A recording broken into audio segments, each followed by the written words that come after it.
Requested on August 14, 2005 at 7:30 a.m., Helios Airways Flight 522, a flight set to journey from Cyprus to Prague via Athens, found itself perpetually circling at 35,000 feet with no communication for over an hour. In a whirlwind of uncertainty, the Greek military dispatched 2 F-16 jets for reconnaissance. Peering into the plane, one of the pilots realized an impending catastrophe. The cockpit was eerily empty. They were about to be witnesses to one of Europe's most devastating aviation disasters, leaving a haunting question on the ground. What became of Helios Flight? The narrative of Helios Flight 522 started on the evening of August 13, 2005 at 9 p.m., when a Boeing 737, affectionately called Olympia, took off from London Heathrow towards Larnaca, Cyprus. Owned by Helios Airways, a budget-friendly Cypriot carrier, the airline facilitated flights connecting Cyprus with Europe. Initially, the flight progressed without incident, but soon an unusual banging sound emanated from one of the doors. Closer examination also revealed a frost-covered door seal. Following protocol, a crew member documented this anomaly in the aircraft cabin defect log. Upon landing at Larnaca Airport at 1:25 a.m. local time, these observations were relayed to the captain, who personally consulted with the ground engineering team for a thorough examination. After the crew's departure, a detailed inspection commenced. Overseeing the inspection was 44-year-old Alan Irwin, a well-respected proactive engineer from the UK, temporarily employed by Helios Airways for 6 months. Adhering to the Boeing 737's standard procedures, Alan performed a cabin pressurization leak test to assess the door's integrity. This required manual pressurization of the aircraft while grounded. During this, Alan adjusted the pressurization mode selector on the cockpit panel from auto to manual. It's vital to note that an aircraft's pressurization system automatically maintains sufficient oxygen levels as altitude increases. Although manually operable, it's usually set to automatic. Despite thorough testing, Alan's team couldn't replicate the issue. Subsequent routine checks showed no defects, leaks, or unusual noises, leading them to conclude that the pressurization system was functioning correctly. Unbeknownst to them, this oversight, failing to revert the selector to auto, would tragically determine the fate of everyone on board. On Sunday, August 14, 2005, at 3:15 a.m. local time, the aircraft was cleared for its 6 a.m. flight to Prague via Athens. At 5 a.m., the Flight 522 crew arrived, an hour ahead of departure, for a routine pre-flight briefing. Due to staff illness, assembling a complete crew was challenging. Fortunately, 2 attendants, Luisa Volterra and Andreas Prodromo, stepped in at the last moment. Andreas initially hesitated but decided to join after learning his girlfriend, also a cabin crew member, was on this flight. They would join forces with Captain Hans-Jürgen Merten, 59, and First Officer Pampos Haralambos, 51, seasoned pilots with over 23,000 combined flying hours. This 6-member crew was to serve 115 passengers, including a significant number of children. The crew anticipated a smooth, brief flight under the command of skilled pilots. However, unknown to them and even Helios, Hans had been dismissed 3 months prior by British airline Jet2 for consistently disregarding standard procedures. His references were never verified. Moreover, First Officer Pampas had a history of hastening through checklists. The pilot's strained relationship only added to the tension, with Pampas having repeatedly expressed discontent with Hans's conduct and actively seeking new job opportunities. Despite these undercurrents, as passengers boarded, Pampos and Hans diligently commenced their pre-flight checklist, unaware that their actions would contribute to a series of disastrous events. Pre-launch protocols involve comprehensive task lists that must be completed by pilots and crew before departure. In the cockpit, pilots engage in a thorough review of numerous checklists to verify the correct settings of all controls and indicators. Yet, on Flight 522, a slight delay led to a hurried completion of these checklists by Hans and Pamhos, causing them to overlook that the pressurization mode selector was mistakenly set to manual. Departing from Larnaca Airport at 6:07 a.m., 7 minutes off schedule, the flight initially proceeded without incident. Shortly after, at 6:11 a.m., air traffic control authorized the flight to ascend to its final cruising altitude of 34,000 feet. It's important to note that only the end portion of the cockpit voice recordings is accessible, with the earlier parts of the flight reconstructed from the flight data recorder, ground communications, and evidence from the crash site. This analysis revealed that the cabin did not pressurize automatically due to the manual setting of the pressurization mode selector, leading to a decrease in oxygen levels. Despite clear cockpit indicators showing abnormal cabin altitude, the experienced pilots, Hans and Pampos, failed to recognize this. When the aircraft reached 12,000 feet, a critical and baffling mistake occurred. A loud alarm rang in the cockpit. Misinterpreting this as a false takeoff configuration warning, the pilots didn't realize it was the cabin altitude warning, signaling a severe issue with cabin pressurization. Neither pilot donned their oxygen masks. Instead, Hans contacted the Helios dispatcher on the ground, initially mentioning the misinterpreted takeoff configuration alarm.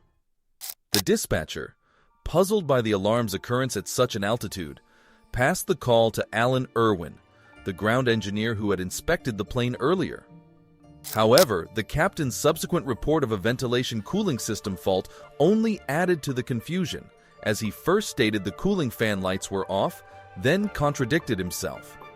Alan, suspecting a mix-up of two similar indicators, inquired about the pressurization mode selector, but received no response. Unbeknownst to Alan, both pilots were experiencing rapid onset hypoxia, a condition where the body is starved of oxygen. Hypoxia's effects on the body are peculiar. Initially, it causes slight vision impairment, followed by confusion, disorientation, coordination loss, and mood changes ranging from extreme irritability to euphoria. Hypoxia's most alarming symptom is a disconnection from reality, often preventing individuals from comprehending their situation. As Hans and Pampos failed to react to the alarm by wearing oxygen masks, they quickly succumbed to these symptoms at 15,000 feet. Concurrently, the master caution light activated, signaling that oxygen masks had dropped in the passenger cabin, each supplying around 12 minutes of oxygen, adequate for an emergency descent to a breathable altitude. This was another ignored indication of the pressurization issue. The pilots, now severely impaired, focused on the equipment cooling light, which activated due to the computer systems overheating from inadequate pressurization. Hans, convinced a system reset would resolve the issue, ignored ground engineer Alan's persistent queries about the pressurization selector. Instead, he inquired about the location of the circuit cooling breakers, to which Alan responded they were behind the pilot's seat. After 13 minutes of flight, at 6:20 a.m., communication ceased. Alan, though confused, believed he had addressed the captain's concerns and left. Inside the cabin, passengers and crew, nearing the end of their oxygen supply, would have been in a state of panic and confusion, expecting an emergency descent that never happened. Instead, the autopiloted aircraft continued ascending to 34,000 feet. At 6:29 a.m., the initial dispatcher informed Nicosia Airport's control center of lost communication with Flight 522. Attempts by the dispatcher and air traffic control to contact the cockpit over the next 40 minutes were futile. Flight 522 appeared operational, leading to speculation of a radio system malfunction. At 7:20 a.m., the aircraft started a standard approach maneuver but astonishingly reversed direction, entering a holding pattern over the Greek island of Kea. With the situation now critical, the Hellenic Air Force dispatched two F-16 fighter jets at 8:23 a.m. 9 minutes later, the fighter pilots relayed the dire scene. First Officer Pampos slumped over the controls, Captain Hans missing, and passengers motionless with oxygen masks dangling. The emergency level escalated to its highest as ground teams grappled with this grim news. At 8:49 a.m., during the 10th holding pattern, a figure was seen attempting to control the aircraft. However, a minute later, the left engine failed due to fuel exhaustion, triggering a rapid descent. Recorded communications between the F-16 pilots and rescue teams revealed the unfolding tragedy. Realizing that the individual in the cockpit was Andreas Prodromo, a flight attendant filling in for an ill colleague, added a dramatic twist. Investigators later discovered that Andreas was a trained pilot, albeit inexperienced with the Boeing 737 model. As the aircraft rapidly lost altitude at approximately 1,500 feet per minute, attempts by the F-16 pilots to establish visual contact with Andreas were futile. His faint transmission of "Mayday, Mayday, Mayday, this is Helios Airways Flight 522" into an incorrectly set radio frequency went unheard. As the ground rapidly approached, at 9 a.m., the plane's right engine failed. In a poignant moment, Andreas gazed at the F-16 pilot and feebly pointed downwards. The swift descent overwhelmed ground teams trying to keep pace. Altitude, altitude. At 9:03:32 a.m., Flight 522 violently crashed into the hills near Grammatico village at 400 mph, creating a massive fireball and instantly claiming the lives of all 121 on board.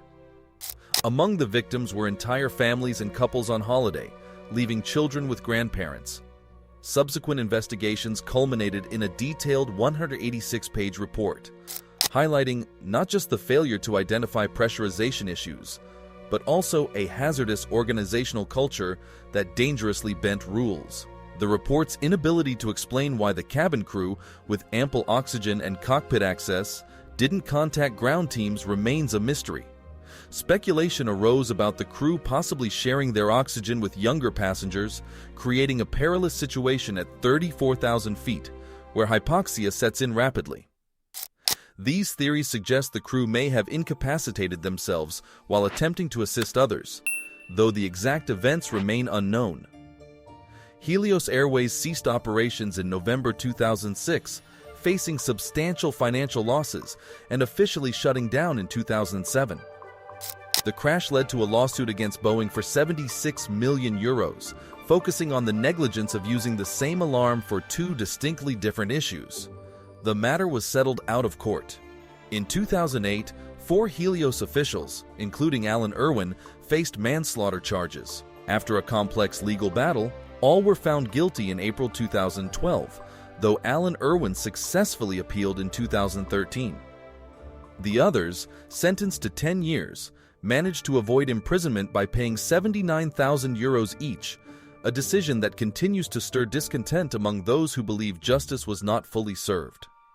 A memorial at the crash site now stands in remembrance of the lives tragically lost in this unbelievable event. Thank you for watching this deep dive into the tragic story of Helios Flight 522.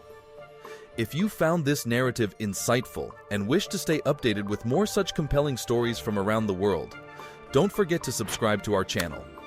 Your subscription helps us bring more content like this to you, exploring the depths of human experiences and the complexities of our world. Subscribe now and join us on this journey of discovery and understanding.